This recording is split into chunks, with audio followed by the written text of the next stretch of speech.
अस्सलामुअलैकुम नाज़रीन, JN news HD के साथ मैं हूं नाइला भट्टी। नजर डालते हैं आज की अहम खबरों पर। RPO भावलपुर राय बाबर सईद का पुलिस खिदमत मरकज़ तहफ़्फ़ुज़ सेंटर SDPO ऑफिस सदर, SDPO ऑफिस सिटी थाना सदर भावलपुर और थाना कैंट का अचानक दौरा। शहरियों को उनकी दहलीज पर इंसाफ फराहम करना हमारी जिम्मेदारी है। RPO Rai Babar Saeed. Regional police officer Rai Babar Saeed ने पुलिस खिदमत मरकज़ तहफ़्फ़ुज़ सेंटर SDPO ऑफिस सदर, SDPO ऑफिस सिटी थाना सदर भावलपुर और थाना कैंट का अचानक दौरा किया।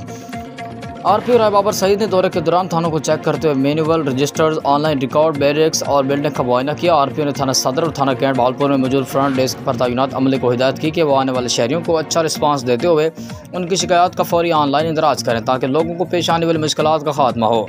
उन्होंने थाना के रिकॉर्ड, सफाई सुथराई और क्राइम को चेक किया। थाने में मौजूद हवालात को चेक करते हुए मुलजमान से भी मुलाकात की। RPO ने दौरान इंस्पेक्शन थाना में तैनात पुलिस अफसरान और अहलकारान से भी मुलाकात की, उनके मसाइल दरियाफ्त किए। थाने के स्टाफ को हिदायत की कि किसी भी शहरी को गैर कानूनी तौर पर ज़ेर हिरासत न रखा जाए। अगर किसी भी थाने में किसी भी शख्स को गैर कानूनी तरह हिरासत में रखा गया तो सख्त सज़ा दूंगा। RPO राय बाबर सईद ने तहफ़्फ़ुज़ सेंटर पुलिस खिदमत मरकज़ भावलपुर का विजिट करते वहाँ पर मौजूद शहरियों से बातचीत की, उनके मसाइल भी दरियाफ्त किए।